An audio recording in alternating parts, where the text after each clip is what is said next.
Brendan Fraser does an amazing performance that I think should personally get the Oscar win for Best Lead Actor. Hands down, some of the best acting I probably have ever seen. Seen. And I think he should get the Oscars for the next 5 years for this role. That's how good it is. Yeah.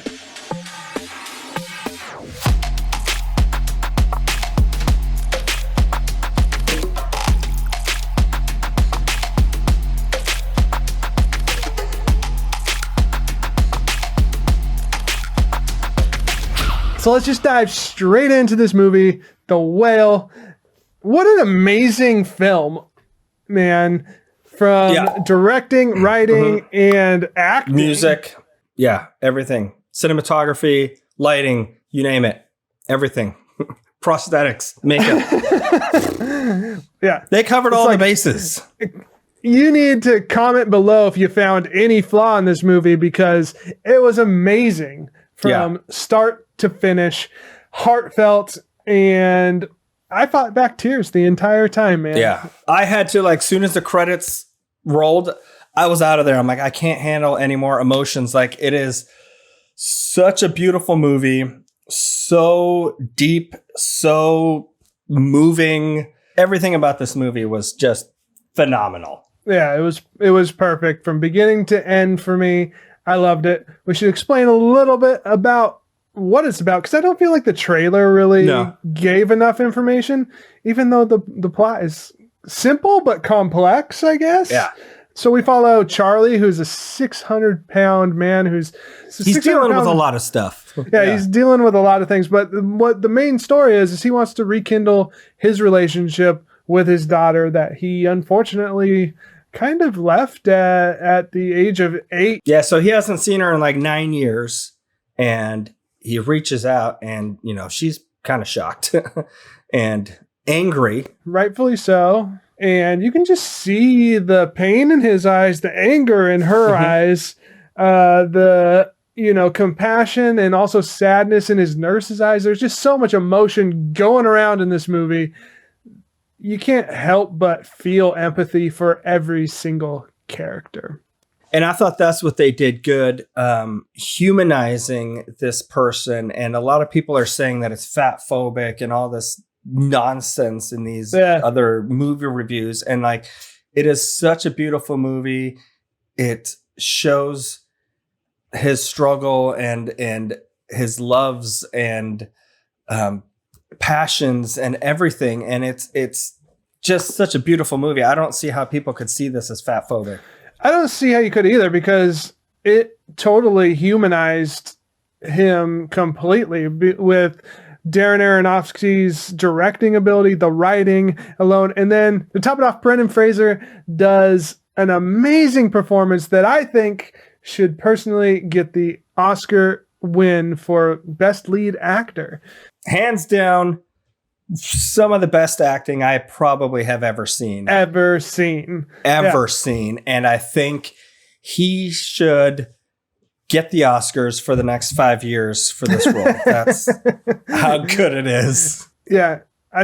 We've seen a bunch of the other Oscar films. There's amazing acting in this, but I don't feel like anybody touches the level of depth and emotion and caring that Brendan Fraser was able to capture. The amount of emotion he can express just in his eyes, like you could crop the film to this and you could cut out all the dialogue and you would still feel every bit of emotion through his eyes alone. An amazing, amazing performance. I can't get over it. I want to go see the film again just because of the performance, but I was in awe the entire time. On top of that, the whole body prosthetic and body suit looks amazing. I believed him to be this 600-pound man. He even takes his shirt off, and I'm still looking at him like that's you.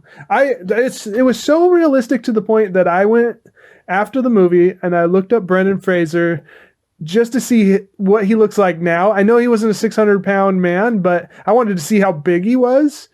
And he like pales in comparison. He's still a pretty big guy. I mean, I think he's like 6'4", and he's got some weight on him, but not like that, man. That was so believable.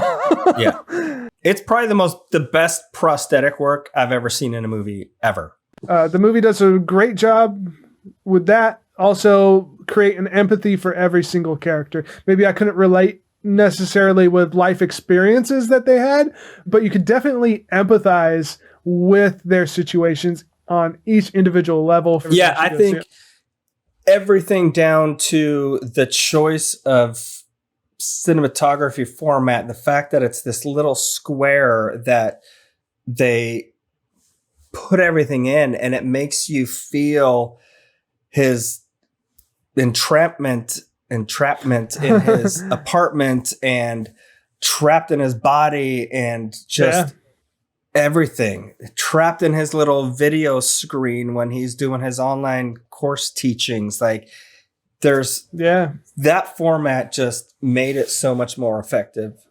Yeah. He's an English professor, and he always has his webcam blocked off because he doesn't want people to be disgusted by him, is what he feels like people are going to look at him and be disgusted in his own shame. So it was kind of like blocking his own emotions from everybody else, because he was just an amazing professor and wanted everybody to do the best that they could do. And that was another thing that, you know, you could see the sadness in him, but you could also see the love and caring, and that he wants everybody to just reach this next level of whatever's in themselves, achieve whatever they want to achieve. And I thought that was another amazing aspect to all of the heaviness. There's so much love and compassion that Charlie has, not only for his students, but you can see that he cares and loves for his daughter as well. Which was my favorite part of the whole movie, was seeing the dynamic that they had. And I know I'd mentioned to you that their eyes were identical, and it was the perfect casting, because I actually felt like that was his daughter, and I could feel the tension and the anger and the love and the trials that come with parenting and being separated and not being able to see your daughter and not being able to see your dad and feeling abandoned. And like, man, I want to go see it again. I want to go see it in the theater again. I think you guys should go see it, support it. Yeah, if you want to support it, I had mentioned before too, in our deep dive episode coming out in a couple weeks, that even if you can't go see it, support this movie because it is such a beautiful film. Buy a ticket online, even if you can't go. Like, support this movie. Darren Aronofsky, man, he has like a talent for directing really powerfully, emotionally charged films with real characters in the pit of like their lowest points of their lives. Yeah. And making it believable. Mm-hmm. Just like in Requiem for a Dream, like you watch a progression of these guys just partying and stuff to getting to like extreme addiction and prostitution, and you believe that that's what happened. He equally does that in The Whale and in such a limited space. And that was my favorite part of the film, is that the environment itself was its own character, and it was limited to his house pretty much. There's a couple other scenes like outside the house, but he never really leaves his house. And to make something so interesting in just one space, that just takes amazing talent to me. It makes me wonder, though, how much pain does Darren have deep down inside? How much pain is he living with that he can like tell these beautiful stories with so much pain and emotion? Yeah. And you just believe it. Like, Darren, I feel for you. If you're struggling, I want to give you a hug. Right? Yeah. Yeah, no, he just has a knack for capturing these, and he's really passionate about capturing the human emotion and empathy and realism. But that also comes down to the writing as well with Samuel Hunter. He did an amazing job with writing this. It originally was a play that Darren Aronofsky saw, and he was like, I think I'm going to like this. He fell in love with it and said, I want to figure out how can we make this into a film. And so they spent all that time working on how can you make it into a film? And then a big chunk of the time was trying to figure out who's going to play Charlie, until he finally saw Brendan Fraser in some we had like indie film and said, that's it. That's Charlie. We need him in our film. So now I want to go see that movie. I want to see it too. I can't remember the name off the top of my head, but I watched the trailer for it. It looks super dark. We'll figure it out. We'll put it in the links below. Yeah, it looks super dark. And also Brendan Fraser looks like he has a more serious role in this too. He's not like the Encino Man or Airheads and stuff like that, or George of the Jungle. He's none of those. And I think that was a nice relief. I know he's played a bunch of different roles over the years, but this was the most amazing performance I've seen. Yeah. Hands down, one of the best performances ever. Yeah. I fought back tears the entire time. The music flowed smoothly into it, but also created that extra layer to really drive it home and feel it. So what we're saying is watch this movie. More than any other movie that we've ever said.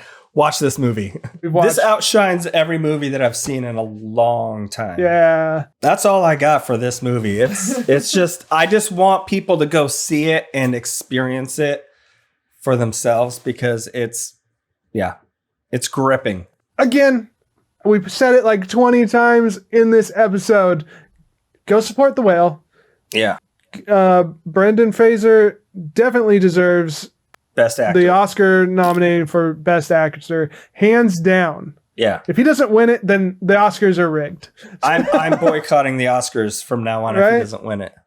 If you think there's another movie that deserves it more than this, leave it in the comments. We will gladly tell you are why wrong. You're wrong. No, but for real, go watch it. Until next time, hit up all the socials, like, subscribe, do all those fun things we like you to do. Until next time, peace. Bye, guys.